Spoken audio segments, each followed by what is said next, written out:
Hello, everyone. Everyone's getting their audio connected, so we'll take another minute and let everyone get settled in and set up correctly. Today we are going to talk NHSN. The second Tuesday of every month is NHSN office hours. But of course, we are always reachable any day of the week, any day of the month, for one-on-one support if you need NHSN support, because we know that you can't save all your questions for once a month. We also are I'm seeing a lot of people that we know on today's call, but also some people that we don't know. So if you wouldn't mind, and Heather just mentioned it in the chat, is go ahead and type in the chat who you are, where you're from, what facility you're from, the state you're from. Intelligent covers Colorado, Iowa, Illinois, and Oklahoma. So we never quite know where everyone's from, so we'd love to know. And I am seeing already John said hello, so welcome, John. Love to know where you're from.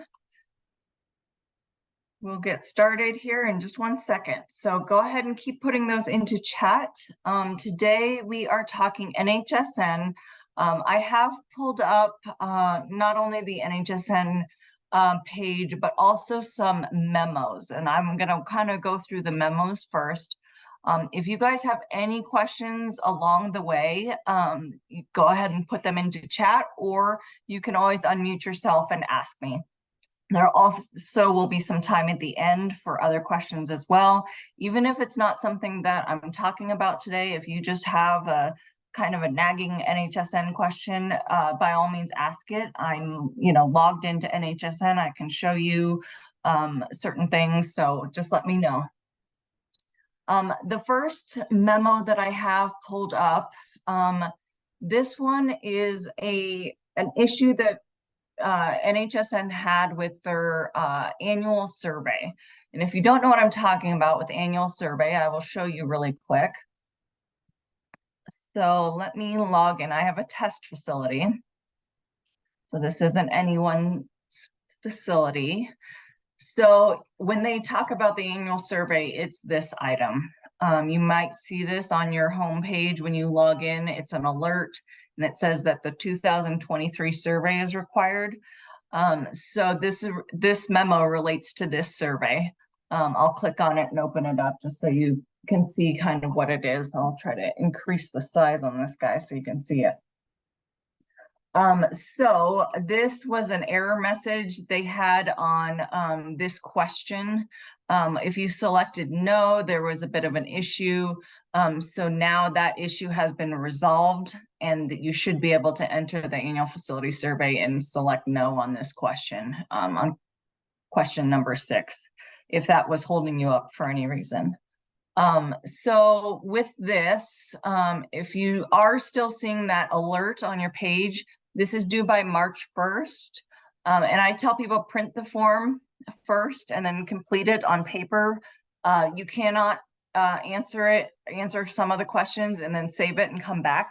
You kind of have to answer it in all one fell swoop. So you will want to do it on paper first. There is also another location where you can print off a form version, paper form version of it, as well as instructions for it if you have questions about it.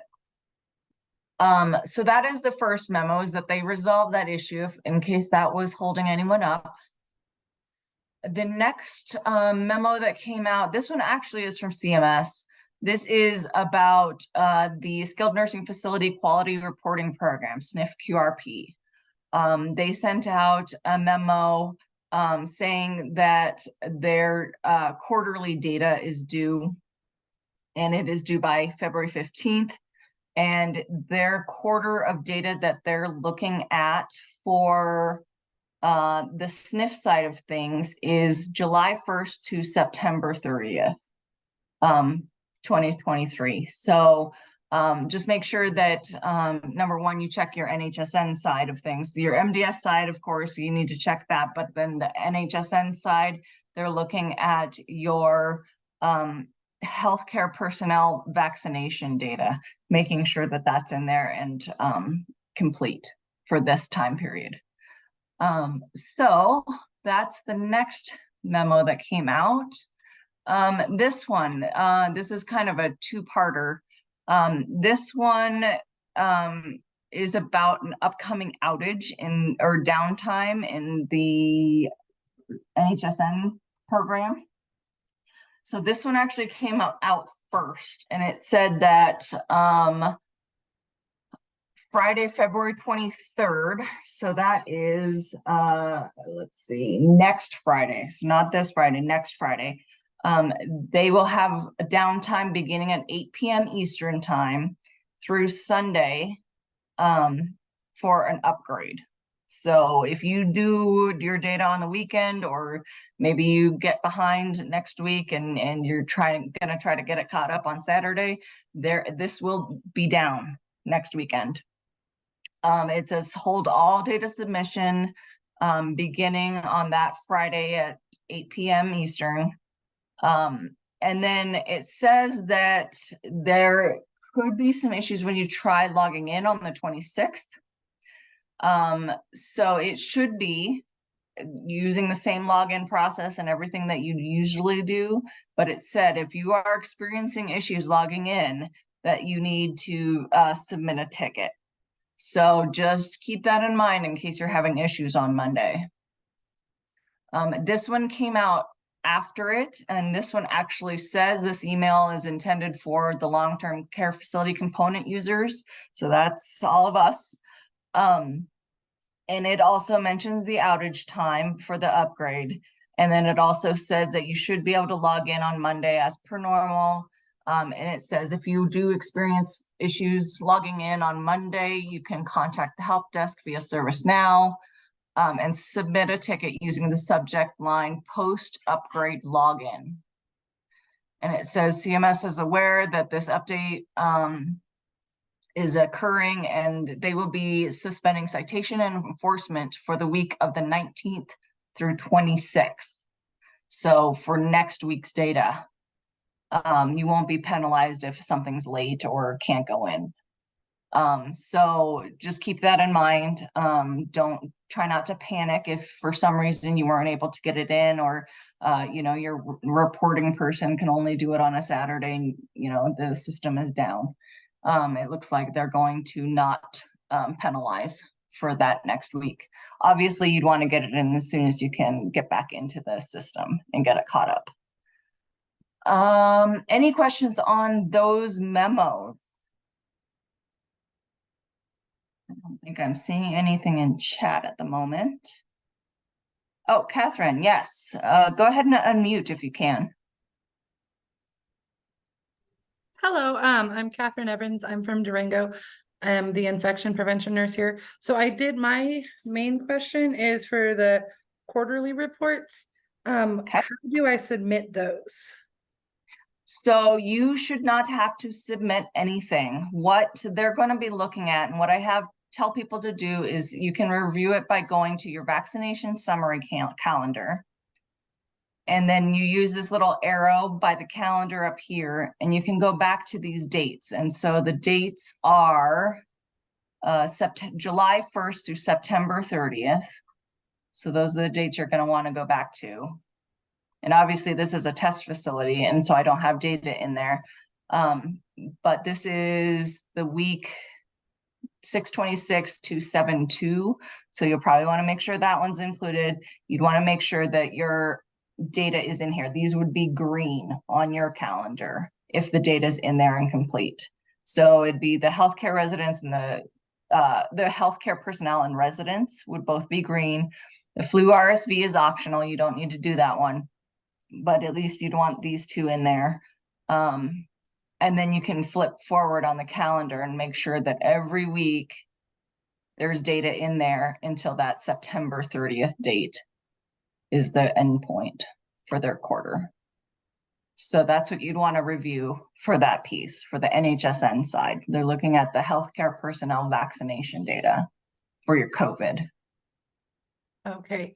And then what about it's also asking about UTIs and the county, and then I believe MDROs. That is not reported through NHSN at the moment for long-term care. So Okay, for NHSN side of it, this is it. Is this? only Oh, peaks. Okay, yeah, yep, thank you. yep. Any other questions?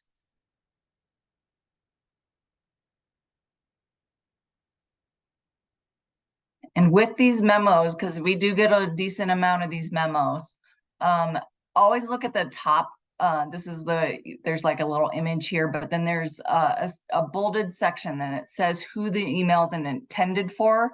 And it can get very confusing because there's the patient safety component, there's the LT, whatever, there's all the different facility types. And so you have to really look. And when it says long-term care facility component, those are the ones that you really should pay attention to. Obviously, if you get one and you're not quite sure if it applies to you, you can always reach out to me because they do some office hours of their own, but it's not necessarily geared towards the long-term care facility users.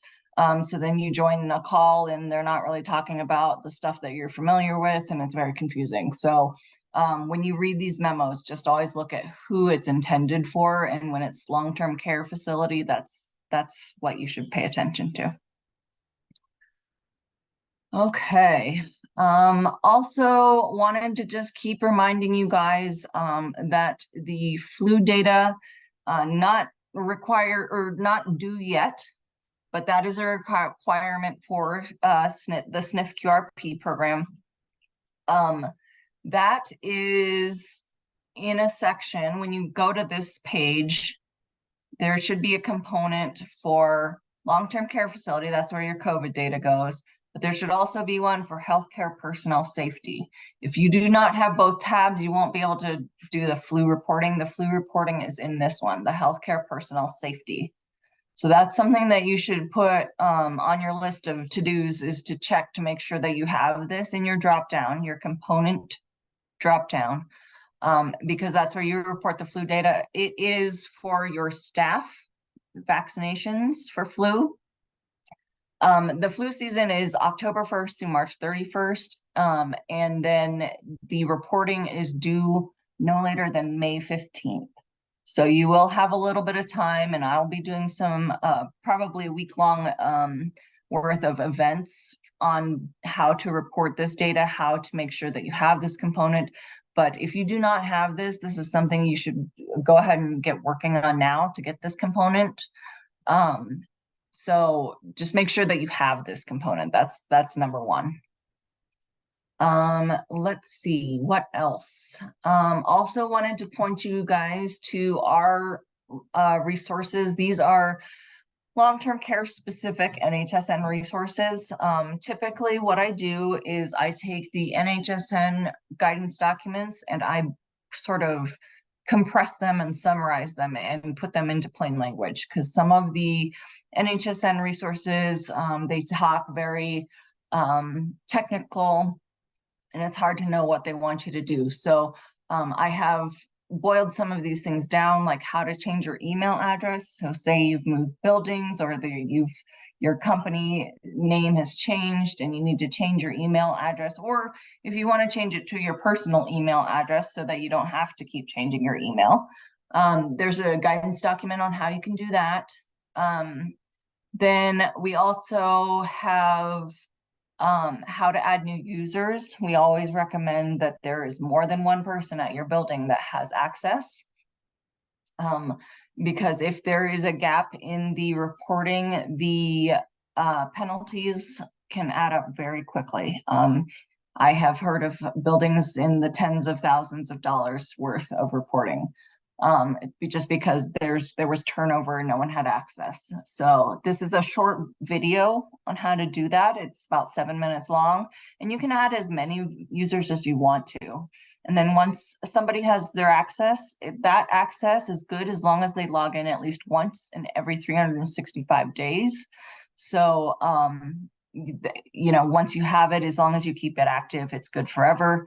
And then of course, you can change your email address, you can change your building, anything like that. So it's not a bad thing to have in this day and age. Also, I have a guidance document on the flu reporting. So if you don't have that healthcare personnel safety component, this kind of guides you through how you can get that done. Also, you can always reach out to me as well. Also on this page is the link to the 2 parts of the NHSN data that's required each week. That's the COVID pathway data and then the COVID vaccination data. So those are the 2 pieces that go in every week. These are the NHSN/CDC pages, and these are really helpful.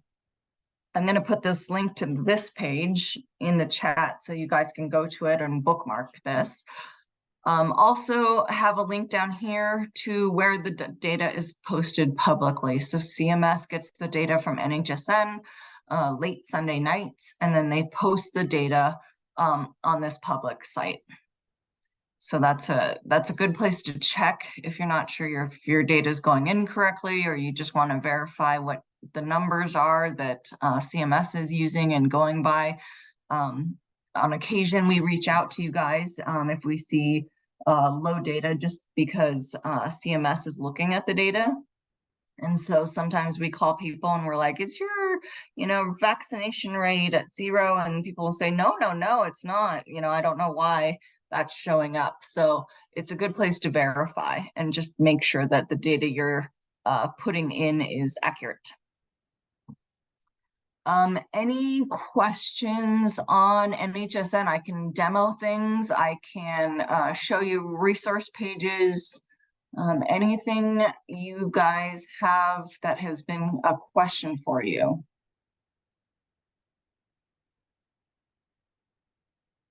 Don't be shy to ask. Also, this is the service now. This is where you do that service ticket.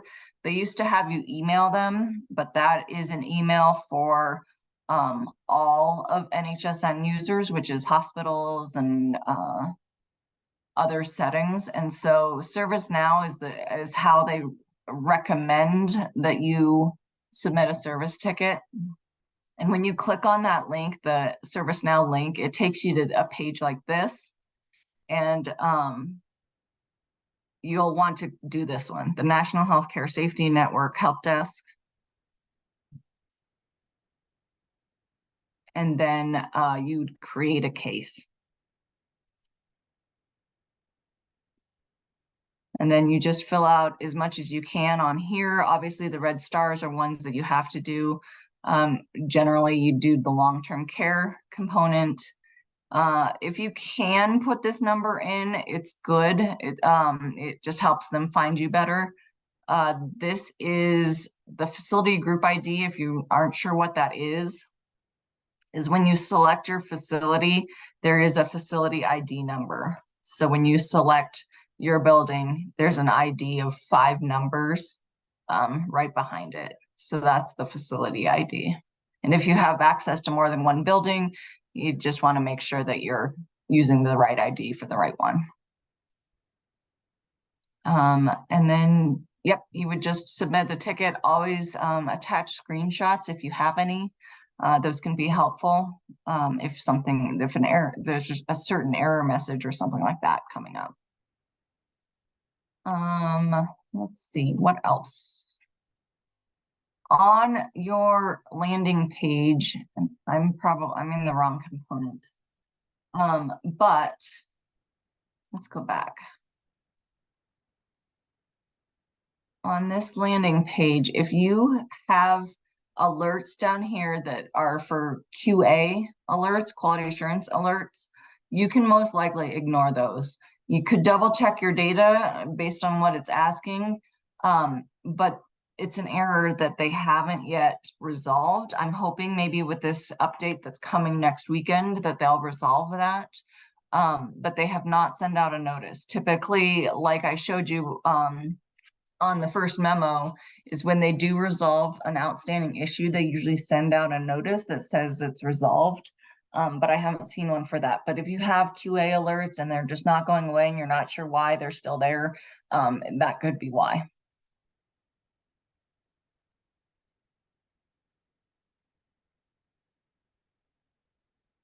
Any other questions? Anything that's been nagging at you? I know a lot of people kind of get thrown into the NHSN reporting and they're not sure they're doing it right. The two pieces you have to do is this pathway data and the vaccination data, and that's every week. And then, yeah, that's this annual survey. I'm hoping that some of you guys have done it already. Have you guys, you can put it into chat. Have you guys already done your annual survey for NHSN, this guy? Audrey's on top of it. She says, yep. And I think generally you'd find the first page might be easiest if you give it to your business office. Some EMRs like PCC, sometimes you can pull these numbers from that if you're pretty savvy with it. But otherwise, your business office might have this, your administrator might be able to get it. And then the rest of it's just kind of an infection prevention and control questionnaire. So you just have to go through it and say, do we do these different things? Yes, no, yes, no. And there's no right or wrong answers. Generally, what they look at is, does it change over time? Are most nursing homes testing for X, Y, or Z or not? So it's just a kind of a CDC data collection.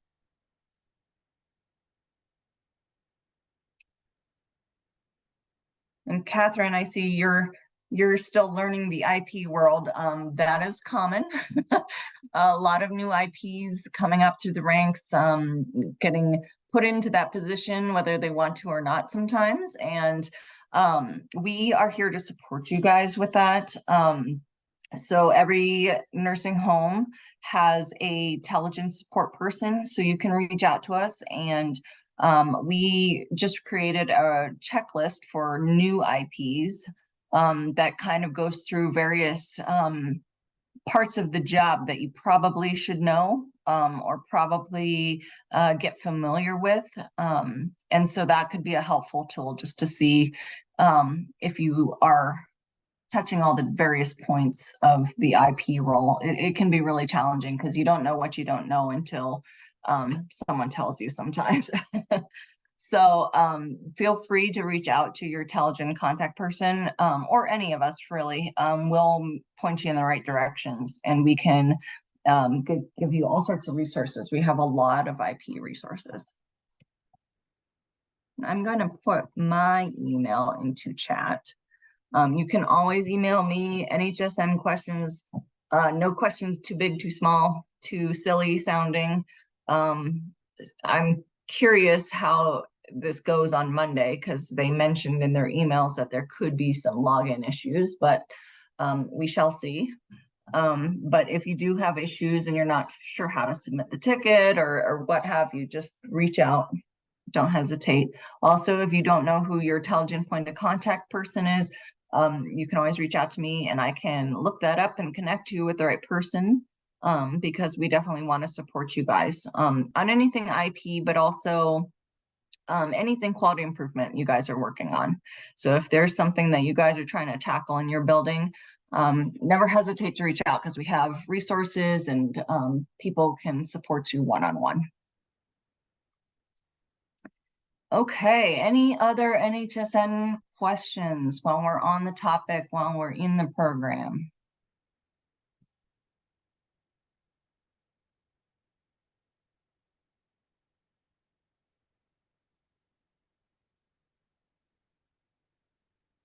Okay, well, you guys know how to reach me. And I can give you a couple minutes back in your day. You guys can all run to the bathroom before you move on to your next thing. But please let us know how we can help. Please let us know if anything NHSN pops up. I know you guys are probably thinking about the SNF QRP requirements and this memo that came out with the February 15th deadline. Just go in and check your data, make sure your NHSN stuff is there, make sure your MDS is all set, and you should be good. They pull, the SNF QRP team pulls that data straight from those sources. So you just want to make sure it's right in there. All right, well, with that, hope you guys have a great rest of your day. The second Tuesday of every month is NHSN stuff, so please join me again for that next month. But in the meantime, feel free to email me. And Catherine, I'll connect with you afterwards. Just want to make sure that you know what you're doing there. Okay, thank you guys.